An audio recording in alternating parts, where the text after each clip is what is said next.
everyone, today is day 18 of the 30-day emergency fund savings challenge, and I cannot wait to share the tip with you today because literally this one tip might be able to save you $500. So literally by implementing this one tip, you might be able to fill up your entire emergency fund. So I'm so excited to share it with you today.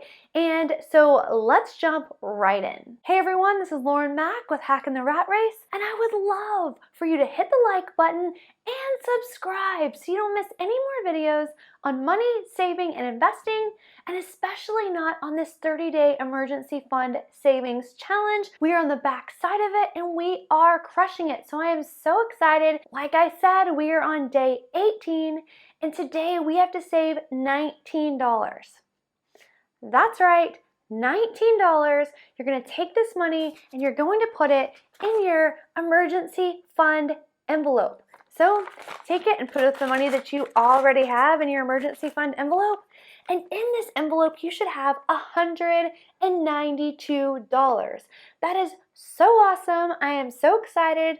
And again, if you have a savings account, go ahead, move the money over right now because you should have also $192 in your emergency fund savings account envelope, whatever it is. We are cranking up and we are getting so much closer to our goal. Today's tip, I cannot wait to share it with you. This is normally something you do annually, but if you took advantage of it right now, again, you could save up to as much as $500, which would literally just fill up your emergency fund. How amazing is that? The tip is shopping insurance. And I know you're probably like, oh my gosh, I've heard this a million times, but seriously, I don't think people do it often enough, and I also don't think people realize how much money can be saved. Here are some tips with that. And the first one is make sure you're shopping your insurance at least once a year. I know it can be a little bit of a pain and it takes a little bit of time, but it is seriously worth it.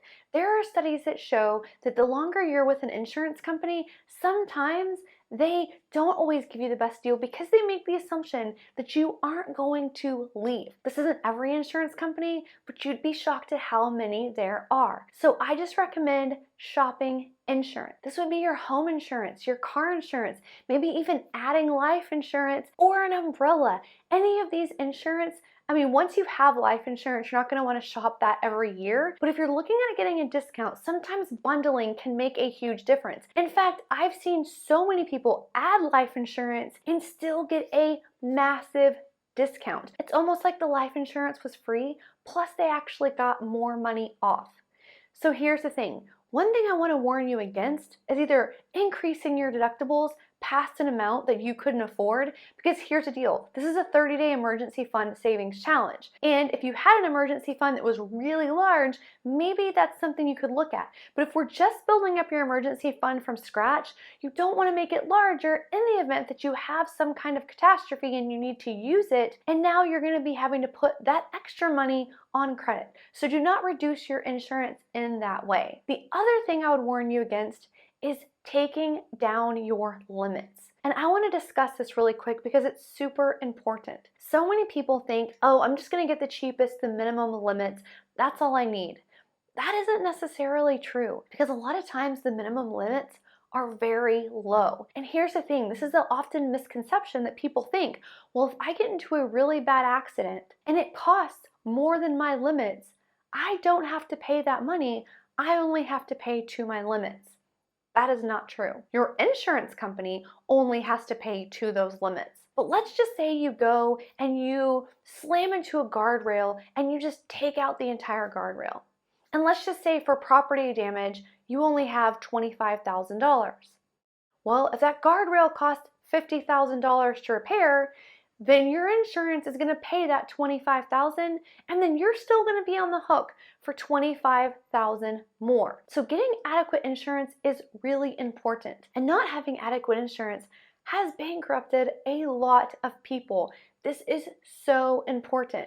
So please, if you have adequate limits, don't think, oh, I'm just going to make them way low, whatever the minimum is, and that way I can save money. That can be very short-sighted. So talk with your insurance agent or an insurance agent and find out what adequate limits would be and make sure you use those. You would be surprised with adequate limits, the price difference between different companies. And especially when you look at bundling. You don't necessarily have to bundle if you look and maybe one has like way low homeowners insurance and one other one has way low car insurance. But generally speaking, when you bundle, you get a better deal. That is one thing to consider. Something else to consider when shopping is maybe just getting a quote from an independent agent. And an independent agent is someone who's not stuck with a company like, let's say, Allstate. If you go to just an Allstate agent, then more than likely they're gonna give you a quote for Allstate and not necessarily be able to shop all the other insurance companies. And even independent agents usually have, an umbrella of insurance companies. It's not going to be every single one, especially not maybe like regional ones. So I would definitely at least get some quotes from an independent agent, maybe get a quote or two yourself. I think you should get a minimum of 3 quotes. But independent agent at least can run a quick quote on a lot of companies and kind of tell you which one is faring the best. The other benefit of having an independent agent is that when something goes wrong, or if you have a question, or if you're looking at maximizing the most amount of discounts, that's when these people really come in handy. You would be surprised when things come up, things change, they can really be an advocate and guide you maybe what is the best direction or what would be the cheaper option. So I'm not saying you have to use independent agent. There are definitely benefits. Sometimes you can get a better quote not using them. So just consider maybe getting one of your 3 quotes from them. And I would also consider regional carriers as well. My final tip, and regardless who you get quotes from, you should follow this. You should always ask for a discount. What discounts are available? Can you run all the discounts? Are there any other discounts you can think of? You would be surprised. And again, this is another area where independent agents have a little bit of a leg up and they actually care about your business versus just calling like a general hotline for an insurance company. I actually use an independent agent myself because I end up getting insurance through a national brand, but I've had issues where I've had to call the national brand and the answer I get is ridiculous, or they're not able to help. My independent agent knew how to work it, knew what they were doing, and could get issues resolved very quickly. I can give you one example in my personal life where an agent came in super handy. A windstorm came through, blew shingles off one of my rental houses, and so what would I have done normally? I would have just called to file a claim to have someone come look at it, right? Well, actually, that's not the best option. And luckily, I called my agent, and my agent said we should have a roofer come out and look at it before calling the insurance company. Because here's why. If you just call the insurance company and you open up a claim, then even if they pay you $0, you still have a claim. When you try to get insurance in the future, this can actually show up and could work against you. The agent told me, let's call a roofer. So I called a roofer and literally the fix was about $200, which wouldn't have come anywhere close to my deductible. And then I also didn't have a claim on my insurance, even an unpaid claim. So again, there are benefits. But if you're trying to save the most money, get the quotes. You don't necessarily need to use an independent agent. Sometimes with the national brands, not using an agent, you can get better deals. So keep that in mind, but always ask for a discount. Okay, so I'm just gonna give you a quick rundown of some of the discounts you could ask for. And also in the show notes below, I'm gonna put a link to a copy of this checklist. So when you're talking to insurance agents, you can make sure you run through the list to make sure you are getting all the discounts you can. Again, this is not an exhaustive list. This is just a pretty big list of most of the general discounts that are available.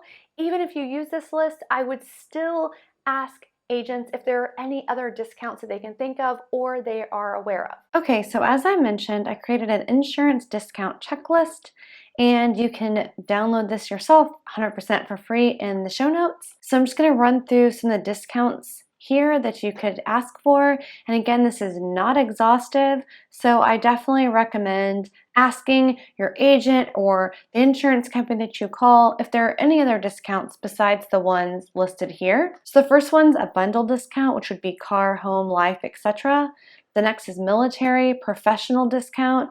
This would be maybe if you're a police officer, EMS, just something like that where maybe your profession gets you a discount. Your company discount, and some companies just have a contract with an insurance company, so if you use them, you get a small discount. You should check into that. Multiple car discount, maybe if you're married or if you have 2 cars. Single payment discount, this is if you paid in full up front. Automatic draft discount, this is if you set it up on automatic draft. Monthly payment discount.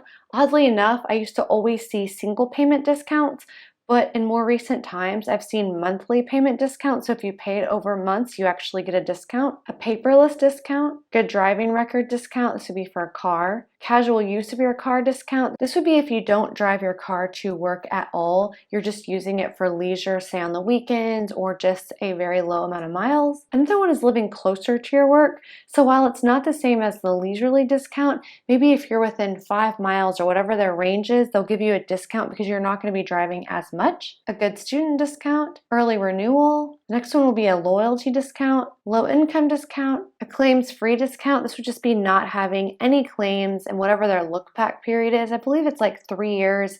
Could be longer, but if you have no claims, then that would be the discount. Defensive driver course discount, homeowner discount, senior discount, emergency roadside assistance discount, anti-theft discount, new car or home discount, safety equipment discount. This would be like if you had anti-lock brakes on your car, something like that. Electric or hybrid car discount. Impact resistant roof discount. This would be for a home. Living in a gated community discount. Sometimes you can get discounts for this just because there's that extra level of security.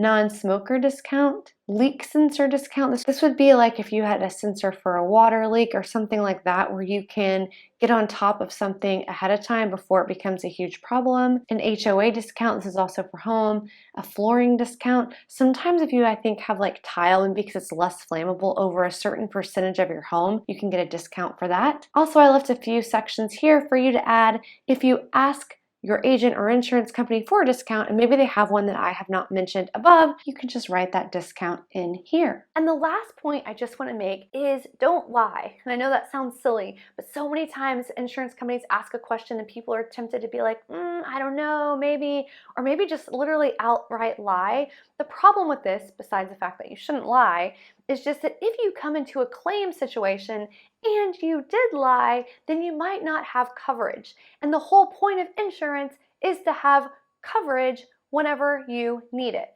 So please, again, I know I probably don't even need to say this, but just be honest and answer truthfully. I want to hear from you in the comments below.